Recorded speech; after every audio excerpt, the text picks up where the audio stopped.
I get that giving is a value. Forget money for a second. This idea of giving to others is a value. And for most people, those values might be instilled in them from culture, from their faith. So there's different things that are going to dictate people's value system on giving. Everyone at some level will agree that giving, helping others, is a pretty universal human trait.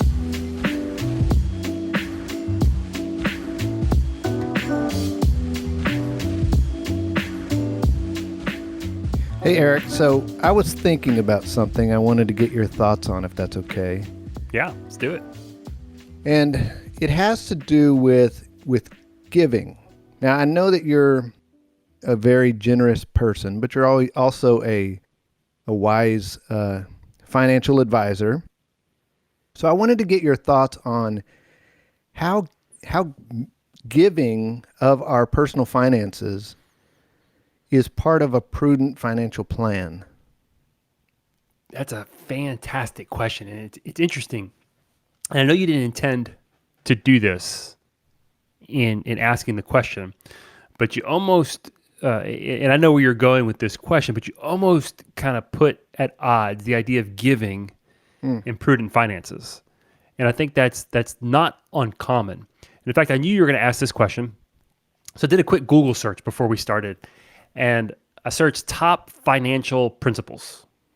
And in all the lists that I saw, not one financial principle was giving. It was saving, get out of debt, estate planning, those types of things. But I would say that giving, for me, is one of the top financial principles. In fact, you're aware that I talk about 5 pillars of financial security, and giving to others is one of them. So I do think it's an important financial principle. But I guess your Google search does reveal something that many of us probably think, which is that if you're trying to make a lot of money, keep a lot of money, pass on a lot of money, it doesn't seem to make sense to give it away. It seems counterproductive. Totally contrary, right? If I'm saving for retirement and I've got a financial goal and I need to save X amount of dollars to get there, why would I give some of it away to delay my goal of retirement? So it does seem absolutely contradictory to this idea of building the life that we want, right? We need money. Money facilitates our dreams, our financial objectives. But I would argue, and I would say, let me back up really quick and say this. I get that giving is a value. Forget money for a second. This idea of giving to others is a value. And for most people, those values might be instilled in them from culture, from their faith. So there's different things that are going to kind of dictate, I guess, people's value system on giving. But everyone I've talked to, unless they're just absolutely wretched individuals, everyone at some level will agree that giving, helping others, is a pretty universal human trait, right? At some level. Now, some people are more generous than others, but at some level, most people can agree to that. And here's what I find with giving, and I don't think it's like a magical thing. I don't think it's a vending machine, right? If I put a 50 cents in the machine, I'm going to get a Twix bar back out. I don't think giving works like that. If I'm generous, I don't necessarily think that we're going to increase our finances. But here's what giving does. When we focus on ourselves and we focus on our own financial objectives and our own financial dreams, we're very self-centered. Now, there's nothing wrong with that, right? That's part of human survival, is we have to think of ourselves and think of our own to a certain degree to reach certain goals. When we start giving, what happens is it forces us to think outside of ourselves. It forces us to think about the needs of others. So we turn from being selfish, and I'm not using selfish in a bad way, but we turn from being selfish, being there may be a better term for that, but we turn from looking inwards to looking outwards. If we align ourselves, and if we say, I'm going to give to organizations or institutions or individuals that are doing work that aligns with my values, and we like the work that's being done, we're going to be more motivated to give because we're going to like to see the results of it. And if we start to realize what our money can do for others, consistent with our values, then it may inspire us to say, hey, gosh, for every $100 I give to this organization, the amount of work that they're able to do is pretty life-changing. And I like making that impact. So now we start to look inwardly at ourselves, at our finances, and say, if I want to give more, what do I need to be doing with my money? Is there a better way for me to spend it? Can I cut somewhere over here to be able to give more to this cause that I believe in? And inevitably, what I see is when people start thinking like that, they're able to cut more spending than they're giving, and they end up with more money. Again, it's not magical, but people become more conscious of how they spend their money and how they manage their resources. And in turn, they're able to save more. They're able to give more. It's pretty cool. Yeah, so you said a lot there, but one thing that kind of struck me was this idea of giving is not a vending machine, meaning if I give, it's not like I just take a $20 bill and fold it up into the shape of an airplane and sail it out into the universe and two $20 bills come back. It doesn't work in that way. No, I've never seen it. But what you seem to be saying is it works. Giving works in that it works on our own needs, our own wants, our spending habits, our motivations. Giving helps to realign my finances, what I actually need. And if I start giving to things and seeing the impact of that giving on others, all of a sudden I need less, and therefore my personal finances go up. Maybe. I mean, sometimes it can manifest that way. I've seen that happen. I've certainly seen that happen with people. But again, I'm going to say that I think giving to others or helping others is kind of a fundamental human characteristic. Most people would agree that there's something good about that. There's a proverb, it's one of my favorite books. It says, the one who refreshes others will be refreshed themselves. And I think that giving money or giving monetarily or we giving of our time is obviously helping other people. And sometimes we're going to receive in different capacities. If you talk to people who give, it's interesting. They'll often say, I went and I gave money, or I served in some capacity. And let me tell you, I actually got back more than what I actually gave. And it could be perspective. It could be just the experience, the wisdom, the humility, or something that they receive back from the very people they're trying to help. They receive back themselves. I think that's how sometimes we grow in giving. Yeah, I've had that experience myself, is that I have traveled all over the world. I've been to various countries, some very, very poor countries. And when I've had a need in those places, invariably somebody has shown up and given back to me out of their resource. It could be a meal, it could be a tip, it could be a ride. But when I've had a need in some other country, I've often gotten that need met through people of that culture. Kind of going back to that, what you were saying about giving seems to be a basic human value that most people on the planet throughout history have exhibited. Yeah, and I'm going to turn the tables here. I'm going to ask you, or I might give some relationship advice here, or not advice, but almost, I think sometimes with giving also, it facilitates to a certain degree healthy relationships with money, right? I'm not talking about necessarily relating to people, although I think it can increase relationships with people, but by the very nature of us parting with our money that we know we could use to buy something for ourselves, we're kind of reducing or challenging our own greed, our own selfishness to some degree. And we start to see money not as just a tool to advance ourselves, but as a tool to advance others, right?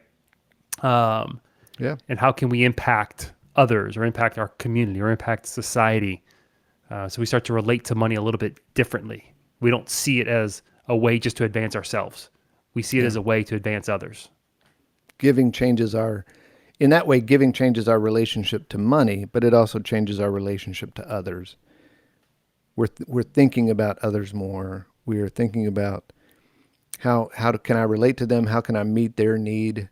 Do I really need that myself? Can I pass on that? It changes both our relationship to money and to the people around us. Yeah, like super practically, like giving impacts lives, like directly. Right? I remember there's one organization. This was years and years and years ago.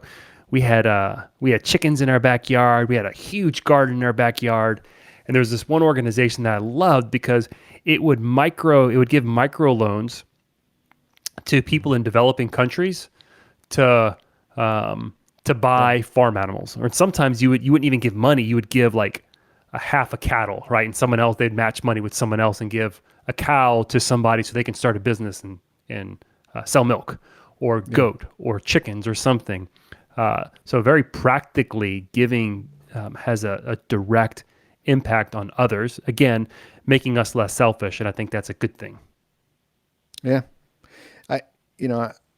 it's reminding me of a gift I gave one time. I bought my wife a new bicycle, which was a gift in and of itself. Bought her a new bike, but she already had a bike, so that means we had 2 bikes now in the garage. And I, as a counselor, I knew somebody in a treatment center that was having trouble getting back and forth to meetings for recovery. Mm-hmm. And so I loaded up the bicycle and I took it down to the treatment center, and I gave this bike to this guy for the purpose of, transportation, getting where he needed to be throughout the day.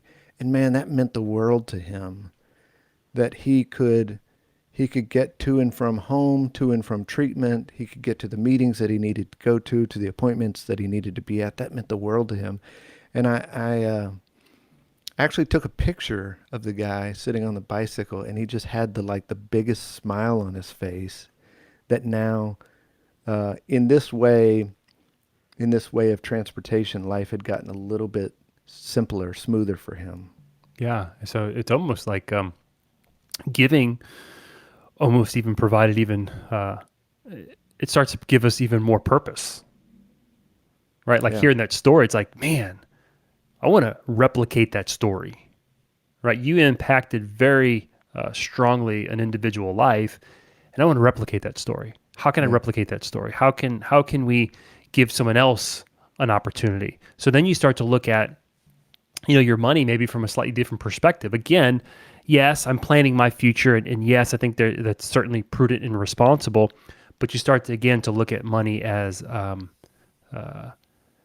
means to help others, as a purpose to help others. Your time, the time you put into work, your ability to create income takes on a different purpose. Like now I can be productive, not just for my own financial gain, but to impact the life of somebody else. Yeah. And it's almost like a new purpose on our motivation to work and to be productive. Yeah. We send something out, we see the effect it has, then something comes back in and it affects us, and now we're different and we give differently, and it's what we call in the business a recursive cycle. It affects it affects all parts of the cycle. Yeah, and I think it's something to important to make mention of, because when we talk about giving, most people, or a lot of people, are thinking physical dollars, and I think that's part of the conversation. Is I'm going to literally give money. Some people, though, might not. I mean, legitimately, there's people who every dollar that they make, they need it to support themselves. So they may not have an abundance of dollars to give, but there's so many different ways to be able to give. You give emotionally, right? We give of our time. Sometimes, I think from our perspective, from our this idea of you need to work to make money perspective, when you see people who might pass up a job or an odd job to go help somebody, you're like, oh, what are they doing? They need to make money. They can't afford to do that. They're giving, right? They're passing up an opportunity to maybe help someone else, that's a form of giving, even though they're not writing a check in the traditional sense. Well, you've segued nicely to my next question, which is, You only told me you were asking me one question. well, there's sub questions All right, today. that's good. You've probably heard of somebody or heard it said of somebody that, God, that guy's so nice, or that they're so nice. They give you the shirt off their back. Yeah. You've probably heard that. Is there a limit? I mean, from a financial advisor, is there a limit to what you would encourage people to give? I mean, if you only have one shirt and you give the shirt off your back, are you not now naked? You're naked. You're naked. Yeah. What if we lived in a world? Let me go into the theoretical world here. If I gave you the shirt off my back, and then my neighbor gave me the shirt off his back, and then his neighbor gave him the shirt off, we would all have shirts. This is a tough question. Wearing the shirt. Yeah. This is a tough question to answer, because I do think this idea of how much I should give is heavily influenced by our faith, the way we were raised. There's a lot of other influences that dictate how much we should give. So I kind of cling to something that C.S. Lewis said. If you know C.S. Lewis, he was a Christian. He wrote the popular children's series, The Chronicles of Narnia. But I love what he said.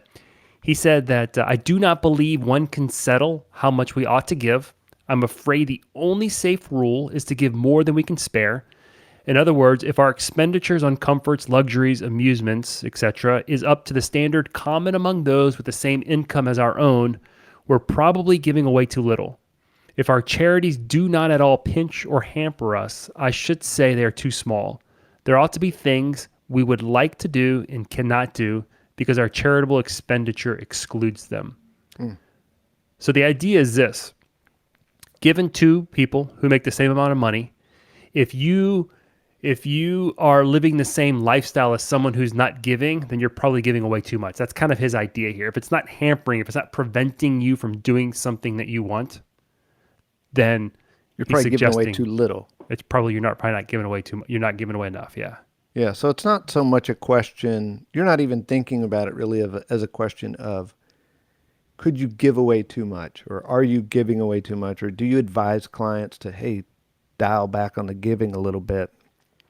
But it is this idea of, are we giving away enough? Are we giving enough that it prevents us from doing something similar in our income level? Like, if I could go out to eat 7 meals a week,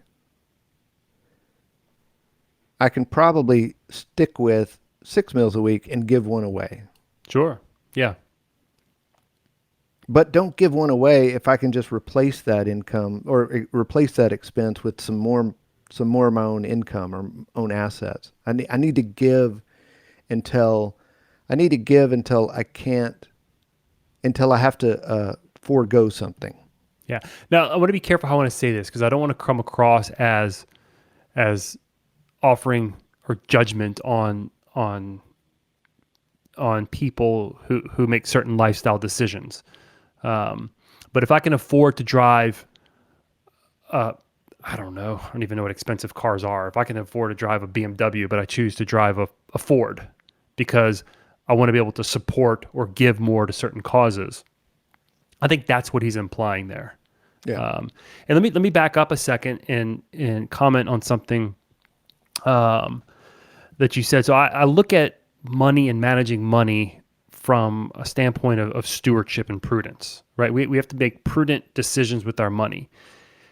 And if someone comes to me and says, how much should I give? I want to give, they're super charitable and they want to give all their money away, or 50% or 20% or 10% of their money away. Pick your percentage. But yet they're strapped in debt and they have terrible spending habits. I'm not just interested in one component of their financial life. I want to get it all in order and say, hey, look, if we can tackle your debt and get you out of debt, that's going to increase your capacity to give. That might not mean they stop giving until they get their debt under control, but we want to look at spending. We want to look at debt. We want to look at all these components to be able to increase our capacity to give. So it's not just one or the other. These things work in conjunction with each other. Yeah. We mentioned or alluded to earlier your 5 pillars of financial advising and management. And so we're talking about one pillar today, giving. Yeah. But that doesn't forego the other pillars, nor exclude the other pillars. And the pillars work together to support a foundation, not that one is above the others. Okay, that makes absolutely. sense. Switching topics just a little bit. What do you think about families and couples giving, and as an extension of that, teaching kids about giving? I think it's very important. I think number one, in the family setting, if as a family you have things that you're inclined to, you're drawn to more as a family to give and to support, number one, I think it gives amazing purpose and just relationship building opportunities as a family. Like we're going to support a particular organization that collects food for a particular community. So as a family, you work together. I think those are those shared experiences that we can create that are very impactful in deepening relationships. Kids, I think it is so. We have, all of my kids have piggy banks, physical piggy banks. I like I'm not super, I know people who are like super militant on their piggy banks and putting money in. And we use it very, very loosely with them. I just like the idea of them having something tangible, coins or dollar bills, to be able to connect to something. Now, they don't have enough money in their piggy bank to really do anything of substance, but I'm trying to drive home the concepts and the ideas. And so we'd have conversations. All right, so if you have $1, how much of it do you want to give? How much of it do you want to spend? And I wouldn't give any direction when they were little, just kind of like let's let them figure it out. It's like, I'm gonna give, save, and spend. So I'm gonna put, let's make the math easy. $3. I'm gonna put $1 in give, a dollar in spend, and $1 in save. Wow, that's 33%. Right? Everyone's like, that's a huge number. Like, you know what? The world is going to discourage them from giving as they get older. I want to encourage them. If they wanted to give all of it, I would support that. But here's with kids. And you could probably speak more to this. Like, they're going to do what they see us do as parents or as adult influencers in their life. So I do think it's important, where I don't think we should be braggy per se about what we give, but I don't think we should also keep it a secret from our kids so that they can see the importance of that in our life, if that makes sense. I think kids should see us make decisions not to go to maybe have the most expensive vacation because there's a family that is in need that we want to support. So I think those are really important things to bring kids into, to really create healthy views of money. Yeah, I think kids are natural givers in that, they're going to develop through this phase where they want everything and they're keeping everything and they're saying mine, no, mine. But pretty soon after that, they begin sharing developmentally. They begin sharing their things with the other kids. It's not unusual to see kids that have food share bites of the food with other kids. It's not unusual that if there's a kid playing with blocks, that they'll share the blocks with another kid.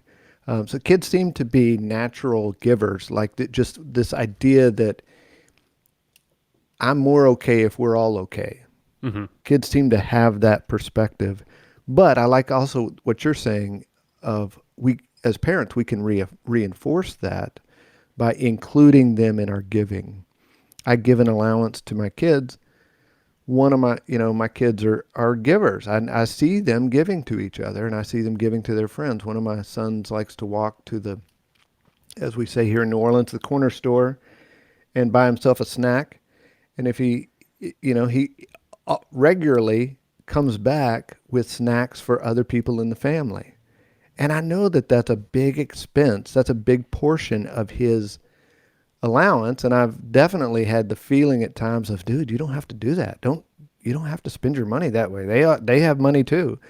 But to discourage that seems counterproductive in the long run. That he's a giver. He's at the store thinking of other people. That's a great quality to reinforce in your kids. There'll be enough influences in his life to teach him to not give. So I think sometimes you want to, if it's a good thing, I think to overemphasize it is not a bad thing. Yeah, and I like that concept of the shirt you were talking about earlier, that if I don't worry about meeting all of my own expenses, if I meet most of them and allow somebody else and meet somebody else's expense, invariably somebody pays for my next thing. Yeah. That I buy somebody a coffee and they buy the next time somebody buys me a coffee. I used to have this friend. I have this friend from high school, still have him. Have this friend from high school. They used to talk about money being in one big pot that just kind of swirls around humanity, and you put some in, you get some out, it comes back. Hey, I know we're kind of running out of time, so I wanted to kind of bring up another topic. Of there's a lot going on right now in our world, in America. Yeah. You know, we've just made it through, or not made it through, but going through COVID-19, and people in record numbers losing their jobs, record businesses in my neighborhood, in my town, have been out of work for weeks and months. Yep. There are, experiences of police brutality of minorities, protests throughout the cities and streets of America. And so I just wanted to kind of wrap up this discussion by including giving to current things around us, movements and organizations and moments, I guess, that we're experiencing right now. Thoughts on that? Yeah, no. So in general, I'm always a fan, number one, of giving local. I like the idea of people giving local, supporting their community, things that are relevant to their community. Selfishly, it's kind of fun to see the impact of what you give. Now, I don't always think that that's a requirement, and sometimes I think it's better not to, because then you start to get in this habit of, if I'm not seeing a return on my giving, then I'm going to stop giving. Sometimes we don't see, quote unquote, a return on our giving, but generally, I would say I like the idea of giving locally. I would say right now, there is I want to choose my words wisely here, but right now there's a lot happening that is causing a lot of pain on all people of all stripes, right? So many people are feeling unheard right now, and it creates a lot of discord. When we sacrifice ourselves for other people, right? When we put our needs behind the needs of somebody else, we're giving. If that looks like we're challenging maybe some long-held views that somehow may disadvantage us to advantage someone else, that's giving. And I think that that's a posture that would be very good right now, whether it's with our money or with long-held beliefs, is if we intentionally, this is going to sound contradictory to this whole idea of financial planning and building, net worth. But if we intentionally look to disadvantage ourselves to advantage other people, I think that's what we need to be doing right now. And that might be keeping our mouth shut and listening to the hurts of other people. That might be writing a check to a neighbor to help pay a mortgage who's out of work and legitimately just has no opportunity right now. That might be changing a buying decision from, like, you know what, I can get this so much cheaper on Amazon, but I'm gonna go buy it from the store locally because I know that person is hurting. I know I'm gonna pay twice as much, so be it. So I agree with you. I think we should always be looking to our giving should always be looking to advantage others. and disadvantage ourselves by nature. And I think there's so much opportunity for that right now. Yeah. If I'm the only one that's okay, or my family's the only one that's okay, we're not okay. Yeah. I'm going to go as far, again, Yeah. to something I said earlier. Giving is values driven. Okay. And I never want to necessarily project my value onto someone else. I always try to counsel, obviously with wisdom, financial wisdom, but somehow in the context of their values, unless it's just like just unrelatable. But we have an obligation to our community. Like I don't think there's a question to that. There's an obligation. We have so much abundance. We're sitting here talking about, like, if I can afford to go out and eat 7 days a week, maybe I cut one back or two back. Man, we have so much abundance in this country. Even those of us who think we don't have, we have. We're just so focused. We get so focused. And look, I'm guilty of this. I mean, we live in a land of abundance, right? We're encouraged to have big houses and drive nice cars and to buy things, right? 70% of our economy is consumerism. It's buying stuff. I mean, we're encouraged to buy stuff, and there's not enough encouraging us to give stuff. Give, and we have so much to be able to give. And I think it's a perspective. It's how we start to see our finances, and the once we start to align what we do with our money with what we really believe. Because, like I said, most people would agree that we should give. They're just not in financial situations to do it because they make poor decisions. But once people get serious about that, man, I'm gonna tell you that you start to impact a lot of people. You change lives, you change communities. Yeah. So as a financial principle, giving is a way of building us, but it's also a way of building all of us. It's a way of contributing to my own personal finances, but maybe even more meaningfully, it's a way of contributing to my community. Yeah, absolutely. Because again, giving starts with you, the general you, becoming less selfish. So in a sense, you're building yourself as well.